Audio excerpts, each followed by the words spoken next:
এই হলো রসলা চাচা। চাচা কত করে বেচেন রস? 15 টাকা গ্লাস, 400 টাকা ঠিলি। 400 টাকা কেজি হাড়ি না? এই সব গাছ কি আপনার নামে লইছেন? ঠিক আছে। টাকা নেও আমাদের। আচ্ছা, কত গাছ আছে? 300। 300 গাছ। এই বাৎসরিক কন্ট্রাক্টটা কয় বছরের লেগে? এই সিজনাল কন্ট্রাক্ট। সিজনের কত? 4,67,000 টাকা।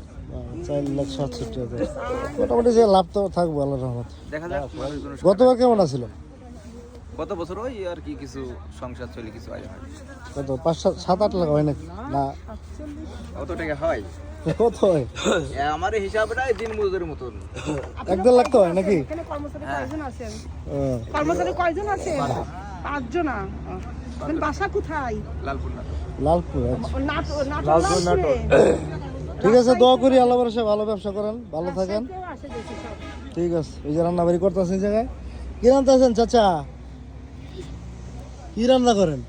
না এখন পোহান দেখি দেখি কি রান্না একটু দেখি। গরম গরম রান্না চলতেছে। কি আছে এটা? কি তরকারি? আচ্ছা, আলুর তরকারি। এই যে এই জায়গায় রান্না বাড়ি করে খায় আলুর তরকারি আর ভাত। লবণ হয়েছে না সাইকেলটা কত? ঠিক আছে, রস টস খাওয়া শেষ করে গেলাম গা। বাই।